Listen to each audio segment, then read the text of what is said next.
Hey y'all, and welcome back to Sweet Pea and Peonies Designs. I'm Jennifer, and today I'm going to show y'all how I made this Mardi Gras themed wood round. I'm using a 220 grit sanding block and sanding the front, back, and sides of my wood round. And this is just going to make sure that I have a nice smooth finish on my wood before staining. So I'm using dark walnut from Minwax, a stir stick, and I'm just going to stir the entire tub of stain and make sure that everything is well incorporated and we don't have any blotchiness in our stain. So then I'm going to go ahead and take a tiny piece of microfiber cloth, wrap it around my index finger, and then tuck the rest of the cloth underneath. Dipping that one finger into my stain, I'm going to go ahead and start applying it to my wood round. You'll see throughout this process that I dip my finger in the stain and then put it or apply it in the middle of my wood round. And the reason I'm doing this is because I feel like I don't get as dark of edges on my wood round if I do that, if I don't have a lot of stain on my cloth when I am going around those edges. I'm not saying that it's not at all a different shade. It is still a little bit darker than what the shade is of the middle of your round, but it's not as dark.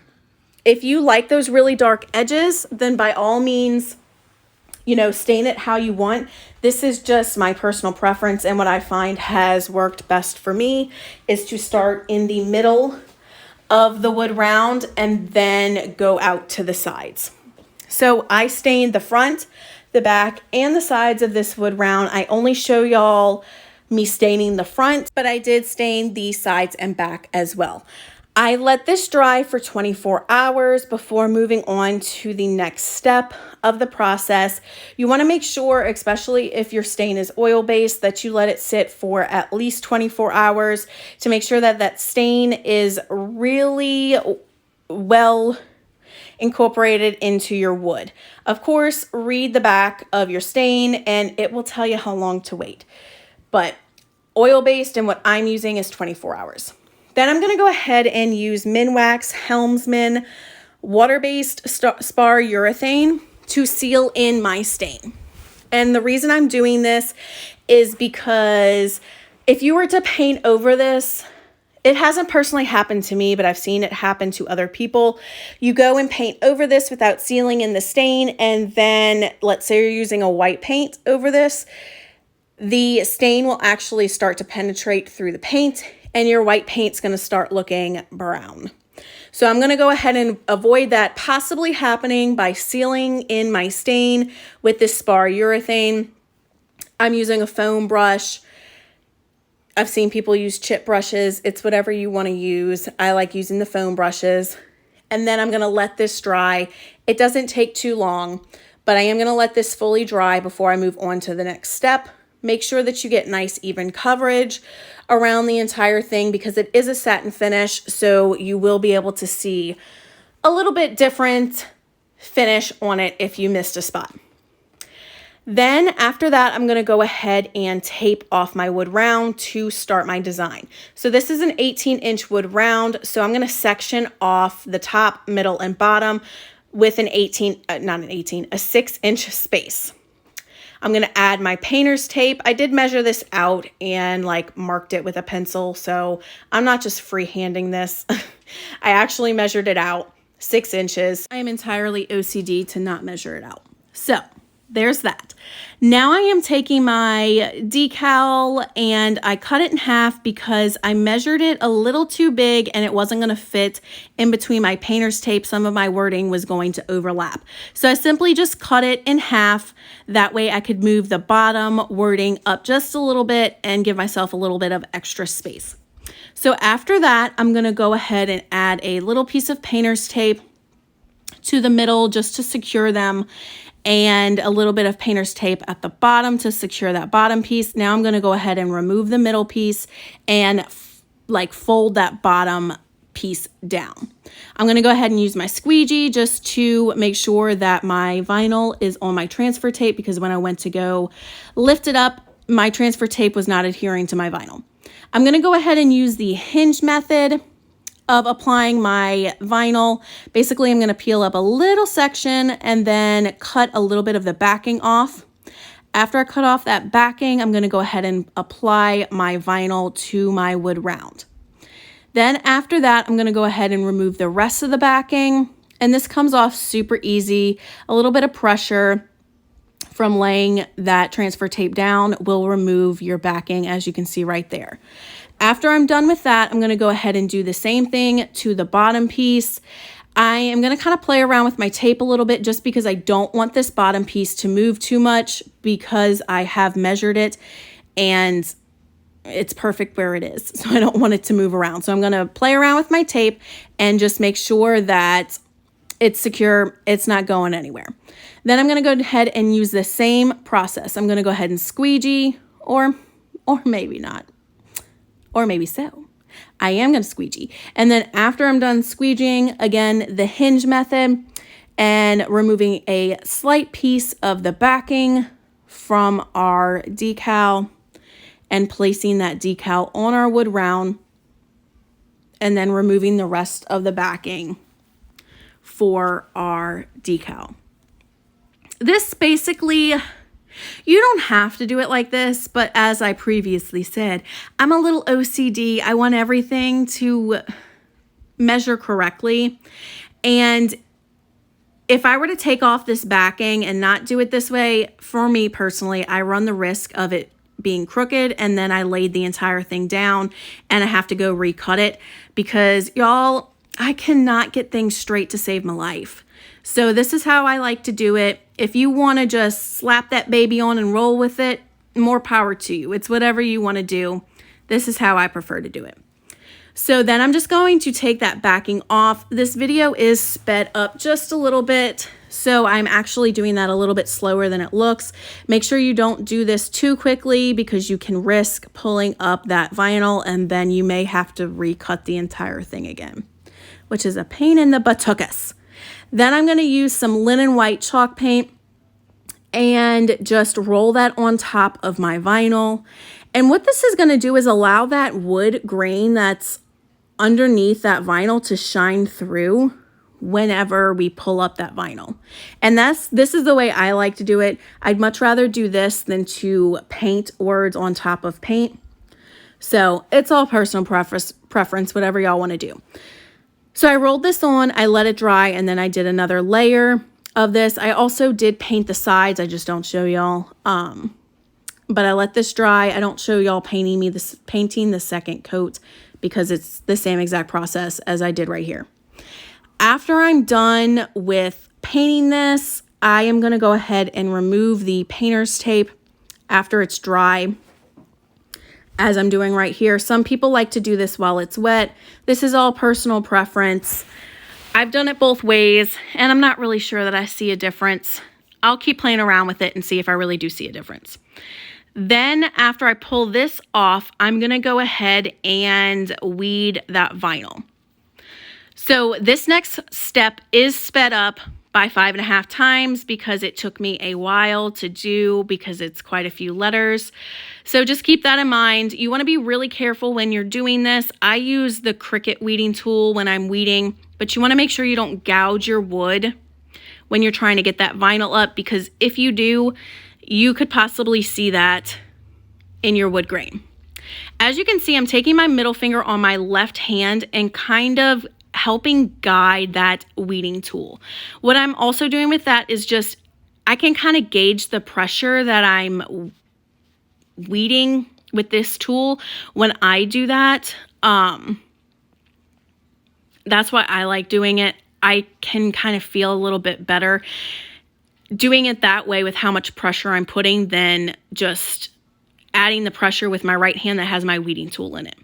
Also, my chalk paint's really thick, and sometimes it's hard to see the vinyl and where it's at. So having my hand like that kind of creates a shadow and allows me to see my vinyl a little bit easier, because I don't want to miss my vinyl and actually nick my paint. So that's how I'm doing that. I will say I used Cricut permanent vinyl when I did this, and I will not be using it again. I had some bleeds on these words I usually use Oracle 651 when I'm doing this, and I've never had it bleed at all. I just didn't have any more or enough big enough for this project. So I will be going back to my Oracle 651 and not using the Cricut vinyl to do this. So now I'm adding a little bit more of our design to our wood round. I will preface this with, I totally could have probably done this step when I did the first set of painting that I did with the words, but I honestly didn't think about that till I was editing this video, that, hey, I could have done this step when I did that step, which would have saved me a bunch of time, but it's okay. So I want to create a line, a white line above and below our wording. So I'm taking some painter's tape.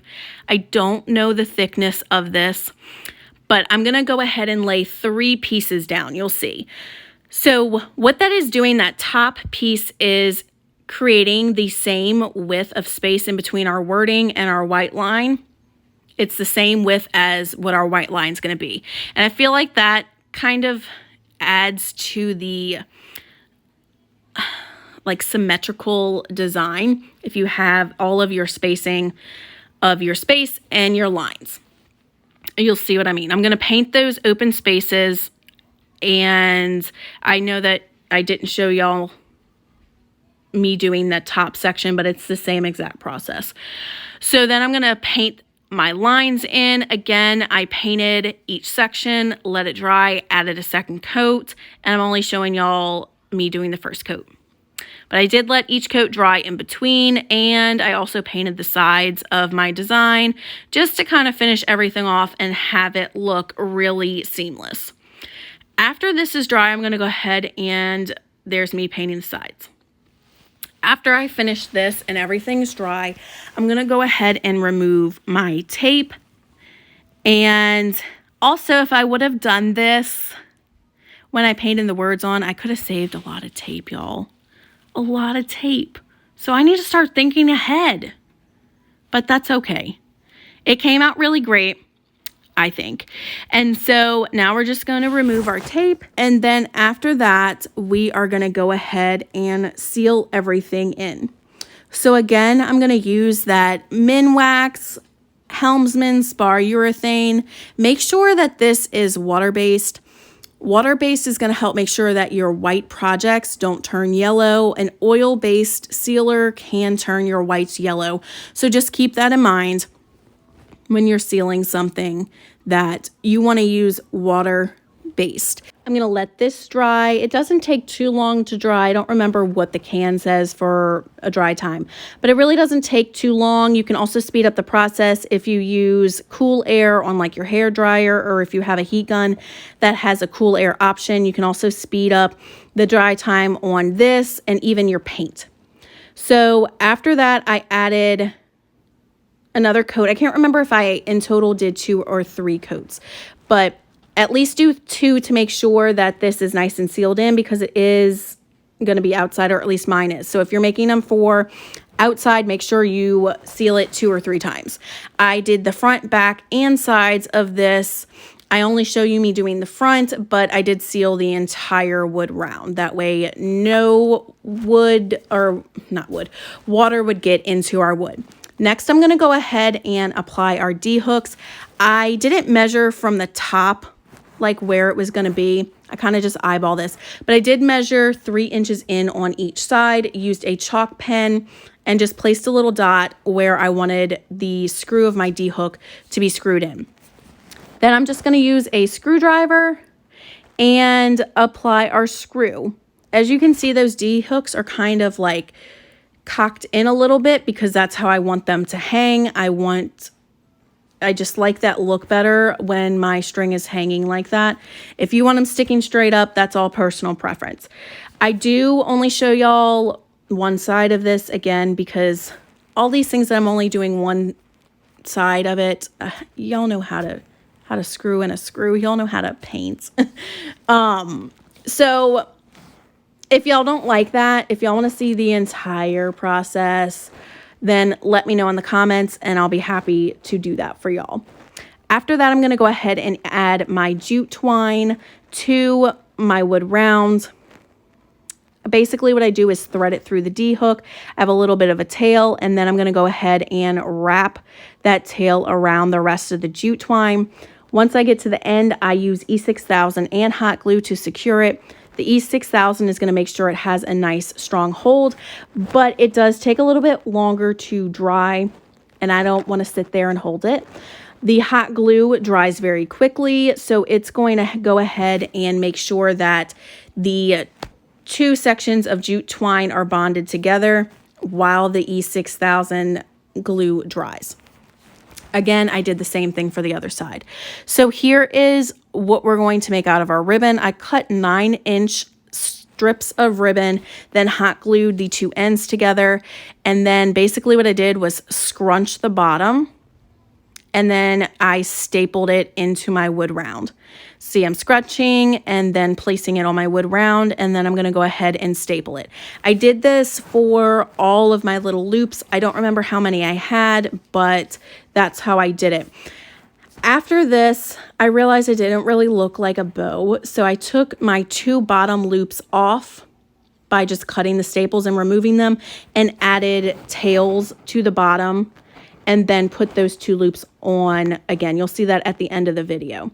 It just kind of made it look more like a bow, and I just think it looks better than how I originally had it.